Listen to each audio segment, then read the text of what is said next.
Signs of a Stupid Woman. Are you wise or foolish? Have you ever caught yourself wondering what makes someone truly wise or foolish? It's not about how smart you are, how much education you've had, or how many books you've read. True wisdom is about how you live, how you think, and how you treat others. And according to the ancient Stoics, foolishness isn't just a lack of intelligence, it's a failure to live in alignment with reason and virtue. Today, we're diving into a topic that might make you stop and think 6 key signs of a stupid woman, according to Stoic wisdom. Now, before you get the wrong idea, let me clarify something. This isn't about labeling or judging. Stoicism isn't about pointing fingers. It's a philosophy that encourages self-reflection, growth, and personal accountability. When we look at these 6 signs, we're not just talking about someone else out there who might fit these descriptions. Instead, I want to invite you to use this as a mirror to reflect on your own actions, your own thoughts, and your own life. After all, the Stoics believe that wisdom is a journey, not a destination. And here's the thing. No one is perfect. Not you, not me. The goal here isn't perfection, it's progress. Now, why Stoicism? Well, Stoicism is one of the most practical and timeless philosophies you'll ever encounter. It's not about abstract ideas or unreachable ideals. It's about mastering your mindset, focusing on what you can control, and living a life rooted in virtue. Philosophers like Marcus Aurelius, Seneca, and Epictetus spent their lives teaching how to navigate the chaos of the world with calmness, clarity, and strength. And what's fascinating is that their lessons are just as relevant today as they were thousands of years ago. So what does Stoicism say about the traits of foolishness? How can we identify and overcome the habits and mindsets that hold us back from living a fulfilling, meaningful life? And more importantly, how can we take these ancient lessons and apply them to our modern lives? If you're curious, keep watching, because we're about to break down the 6 signs of a stupid woman, not from a place of judgment, but from a place of learning and growth. And don't worry, I'm not here to single anyone out. Instead, I want to challenge you to reflect, question, and maybe even laugh a little along the way. So let's get started with the first sign. And trust me, you're going to want to hear this sign. 1, prioritizing appearance over character. Now, I want you to imagine this scenario. You meet someone who always seems to have it all together on the outside. Perfect makeup, stylish clothes, a flawless Instagram feed. At first glance, they might seem confident, successful, and maybe even inspiring, but here's the catch. When you look a little closer, you notice there's not much depth beneath the surface. Their energy is spent entirely on how they look, not on who they are. According to the Stoics, this obsession with appearance is a clear sign of foolishness. Why? Because they believe that true value lies within your virtues, your character, and your soul. Marcus Aurelius, one of the greatest Stoic philosophers, said it best: the soul becomes dyed with the color of its thoughts. In other words, it's who you are on the inside that truly defines you, not how you look on the outside. Now, don't get me wrong, there's nothing wrong with caring about your appearance. Taking pride in how you present yourself can show self-respect and confidence, but when you prioritize looks above all else, you're neglecting the things that really matter. Think about it. Beauty fades. Youth fades. The way you look today won't last forever, but the person you are, your kindness, your wisdom, your resilience, those things endure, those things grow. The Stoics would argue that focusing too much on physical beauty is not only shallow, but also distracting. It takes your attention away from more important pursuits, like developing your mind, cultivating meaningful relationships. And living a virtuous life when you place all your worth in something as temporary as appearance, you set yourself up for insecurity, because what happens when the beauty you've relied on starts to fade? What happens when someone else comes along who looks better? You're left feeling empty because you've tied your value to something that was never meant to define you in the first place. So how do you shift away from this mindset, the Stoics would say, to focus on inner beauty instead? Take time to reflect on your values. Are you living with integrity? Are you treating others with kindness and respect? Are you growing into the best version of yourself? Because at the end of the day, no amount of makeup, designer clothes, or perfectly curated social media posts will matter if you haven't worked on who you are at your core. Let me leave you with this. Next time you catch yourself comparing your looks to someone else, or obsessing over how you're perceived, pause and ask yourself, what kind of person am I becoming? That's the question the Stoics would want you to answer, because your character will always matter far more than your appearance. Sign 2. Ignoring self-responsibility. This one might hit a little close to home for some of us, because let's face it, taking responsibility for our actions isn't always easy, but according to the Stoics, it's absolutely essential if you want to live a wise and meaningful life. Have you ever met someone who seems to have a reason for everything that's wrong in their life, and that reason is never them? Maybe they blame their job, their parents, their partner, or even bad luck. Nothing is ever their fault. Now, while it's true that life can throw us some pretty unfair circumstances, the Stoics believe that focusing too much on external factors is a sign of foolishness. Why?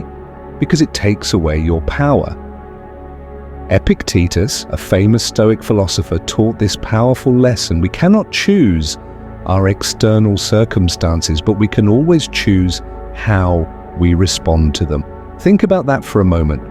The Stoics believe that while you can't control everything that happens to you, you always have control over your mindset, your actions, and your choices. Blaming others or external circumstances doesn't just make you look immature, it actually keeps you stuck. When you refuse to take responsibility, you give away your ability to change, grow, and improve. Let's break it down. Say you're struggling in your career. Sure, maybe your boss is difficult, or the job market is tough, or the economy isn't in your favor, but what can you control? Are you actively working to improve your skills? Are you showing up every day with a positive attitude and a strong work ethic? Or are you spending all your time complaining and waiting for someone else to fix it for you? The Stoics would remind you that progress starts with personal accountability. The moment you take responsibility for your life, even the hard parts, you take back your power. And here's the thing, blaming others might feel good in the moment. It might feel like you're off the hook, like you're justified in your frustration, but in the long run, it's a trap. It keeps you from growing into the person you're meant to be. Seneca, another Stoic philosopher, once said, "It is not because things are difficult that we do not dare. It is because we do not dare that they are difficult." In other words, you're capable of far more than you think, but only if you're willing to take responsibility for your life. So how can you apply this Stoic principle in your own life? Start by asking yourself some tough questions. Am I blaming others for my problems? What can I do differently to improve my situation? Am I willing to take ownership of my actions even when it's uncomfortable? The Stoics believe that responsibility isn't just about fixing what's wrong, it's about empowering yourself to create a better future. So the next time you're tempted to point fingers or make excuses, stop and remind yourself, this is my life. How I respond is up to me. taking responsibility might not always be easy, but it's one of the most powerful steps you can take toward wisdom and growth.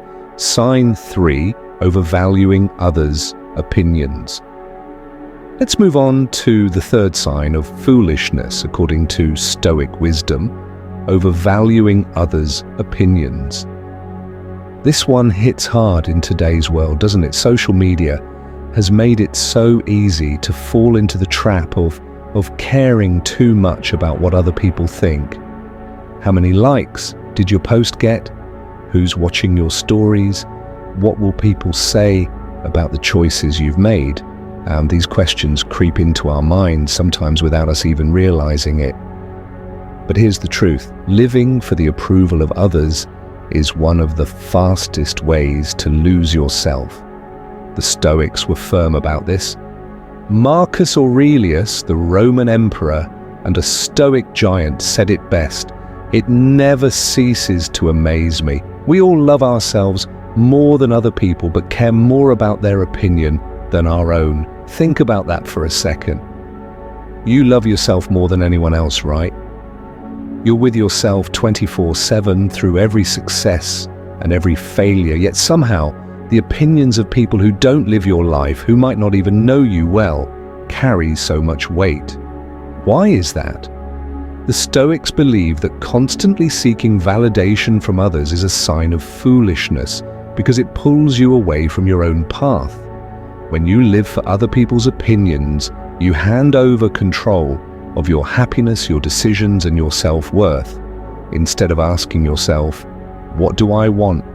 What aligns with my values? You start asking, what will they think? What will make me look good? And the problem with that mindset is that it's impossible to please everyone. No matter what you do, someone will always criticize you. The Stoics taught that wisdom comes from living in alignment with your own values, not someone else's expectations. They encouraged us to focus on what we can control, and guess what? You can't control what other people think of you. You can only control how you think about yourself. Epictetus put it simply, if you are ever tempted to look for outside approval, realize that you have compromised your integrity. If you need a witness, be your own. Now, does this mean you should ignore everyone's opinions entirely? Not at all. The Stoics would say to listen to feedback with an open mind, but don't let it define you. There's a big difference between constructive feedback that helps you grow and toxic validation that keeps you trapped. Here's a practical takeaway. The next time you're worrying about what others think, pause and ask yourself these questions. Why do their opinions matter to me? Am I living in alignment with my own values? If no one else were watching, would I still make the same decision? By shifting your focus from external validation to internal integrity, you free yourself from the exhausting cycle of people pleasing. Remember, wisdom isn't about being liked by everyone. It's about staying true to who you are. The Stoics would remind you that your worth isn't up for debate. It's something you define for yourself. Sign 4, emotional instability and overreaction. Let's move on to the fourth sign of foolishness, and this one is a biggie. Emotional instability and overreaction. Imagine this. You're having a conversation with someone and suddenly a small disagreement turns into a full-blown argument. Voices are raised, tempers flare, and before you know it, things spiral completely out of control. Or maybe you've seen someone let a minor inconvenience, like being stuck in traffic, ruin their entire day. Sound familiar? According to Stoic wisdom, allowing your emotions to control you is a sign of foolishness. The Stoics believed that emotions are natural, but overreacting to them or letting them dictate your actions is a failure to live rationally. Seneca, one of the great Stoic philosophers, said, "A man is as unhappy as he has convinced himself he is." In other words, much of our suffering comes not from the situation itself, but from how we choose to react to it.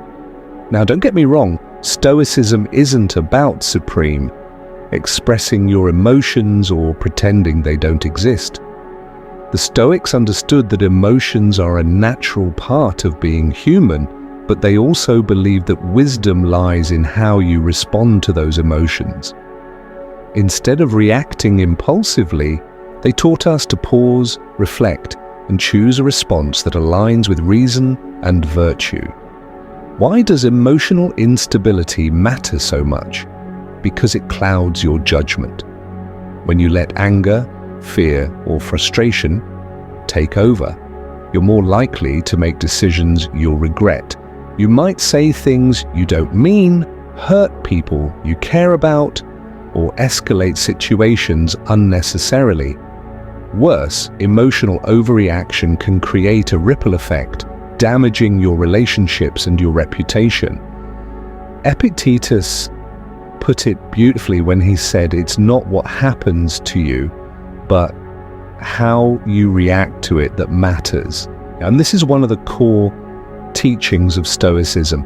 You can't control everything that happens in life, but you can control your response, and when you master your response, you master your life.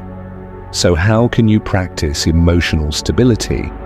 Here are a few Stoic-inspired strategies. 1.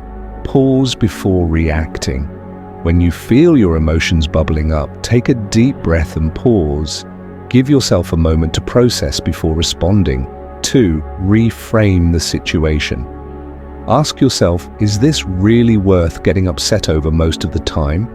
The answer is no. 3. Focus on what you can control. If the situation is out of your hands, don't waste energy on it. Instead, shift your focus to what you can influence: your mindset, your actions, and your perspective. Let's be honest, we all lose our cool. Sometimes it's human, but the key is to catch yourself, reflect, and try to do better next time. Remember, calmness is a superpower. When you stay grounded in the face of chaos, you not only protect your peace, but you also inspire others to do the same. So the next time you're tempted to overreact, think of the Stoics. Ask yourself, am I letting my emotions control me, or am I in control of my emotions? Because wisdom is not about never feeling. It's about choosing how to act even when emotions run high. Sign 5, materialism and greed. Let's move on to the 5th sign of foolishness, materialism and greed. Now picture this, someone who's obsessed with acquiring more money, more possessions, more status symbols. They measure their success not by the quality of their character or the happiness in their life, but by the number of zeros in their bank account or the designer labels in their closet. Sound familiar? The Stoics had a lot to say about this, and spoiler alert, it's not flattering. The Stoics believe that an obsession with material wealth is a sure sign of foolishness. Why? Because material things are temporary, external, and ultimately beyond our control. Epictetus once said, "Wealth consists not in having great possessions, but in having few wants." In other words, the more you chase material things, the more you'll find yourself enslaved to them.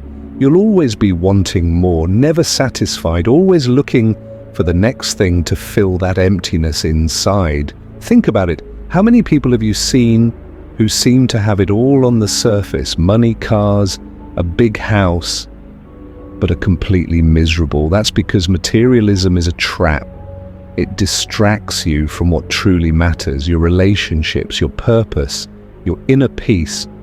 The Stoics taught that true wealth isn't about what you own. It's about being content with what you already have. But here's the thing, materialism isn't just about greed for money or possessions. It's also about craving external validation. Maybe you're not obsessed with owning luxury items, but you find yourself chasing status or recognition. You think, if I just get that promotion, if I just earn that degree, if I just buy that one thing, then finally feel fulfilled.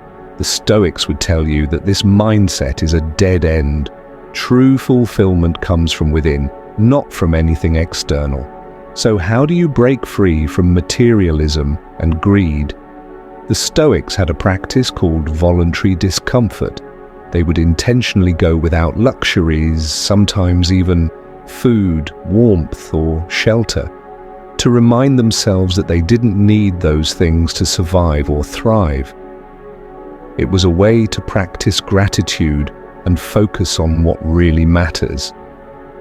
While you don't have to go to those extremes, you can adopt a similar mindset. Start by asking yourself, what am I grateful for right now? Do I really need this thing, or am I trying to fill an emotional void? Am I living according to my values, or am I chasing things that won't bring lasting happiness? The Stoics believe that simplicity is freedom.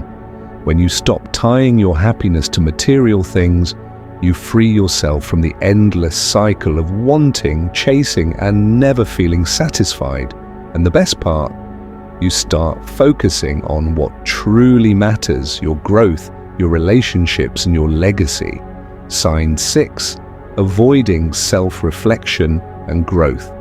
Finally, let's talk about the 6th and perhaps most important sign of foolishness, avoiding self-reflection and growth. Now let's be honest, this one is hard to admit. No one likes to confront their own flaws. It's so much easier to blame others, distract ourselves with entertainment, or pretend that everything is fine.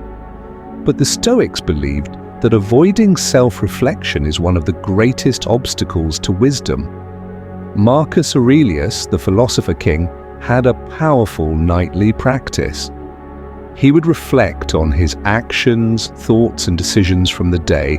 He would ask himself, what did I do? Well, what could I have done better? Where did I fall short of my values? This daily practice of self-examination wasn't about beating himself up. It was about growth. The Stoics believe that wisdom comes from constantly evaluating yourself, learning from your mistakes, and striving to be better. When you avoid self-reflection, you become stagnant. You keep making the same mistakes, living the same patterns, and wondering why nothing ever changes. It's like being stuck in quicksand. You might be moving, but you're not going anywhere. And over time, this lack of growth leads to frustration, resentment, and regret. The Stoics would argue that self-reflection is the foundation of a virtuous life. It's how you align your actions with your values. It's how you recognize when you're straying from the path and course correct, and it's how you become the best version of yourself, not for others, but for you. So how can you start practicing self-reflection? Here are a few tips inspired by Stoic wisdom. 1. Journaling. Take a few minutes each day to write about your thoughts, feelings, and actions. Ask yourself, what went well today? What could I improve? 2. Mindful moments. Pause throughout the day to check in with yourself. Are your actions aligned with your values? 3. Seek feedback. Sometimes we can't see our blind spots. Ask trusted friends or mentors for honest feedback, and be open to hearing it without defensiveness. Remember, self-reflection isn't about perfection, it's about progress. The Stoics understood that growth is a lifelong journey, so don't be afraid to look inward even when it's uncomfortable. That's where true transformation begins. Conclusion: the path to wisdom. So there you have it. The 6 signs of a stupid woman, according to Stoic wisdom: prioritizing appearance over character, ignoring self-responsibility, overvaluing others' opinions, emotional instability, materialism and greed, and avoiding self-reflection and growth. But here's the key takeaway. These signs aren't about labeling or judging others. They're about recognizing the areas where we all have room to grow. The Stoics believed that wisdom is a journey, not a destination, and Good news is we all have the ability to cultivate it. It starts with self-awareness, acknowledging where we've fallen short without beating ourselves up. Then it takes courage to challenge our old habits, let go of what no longer serves us, and embrace a life of virtue, reason, and purpose. Let me leave you with this question. Which of these 6 signs resonates with you the most? Is there an area of your life where you could apply Stoic wisdom and make a positive change? Remember, even the smallest step toward growth is a step in the right direction. And if this video gave you something to think about, don't forget to like, subscribe, and share it with someone who might need a little Stoic inspiration in their life. Let's keep the conversation going. Drop a comment below and tell me which of these lessons you're going to focus on today. Thanks for watching, and as always, keep striving for wisdom, growth, and inner peace. You've got this.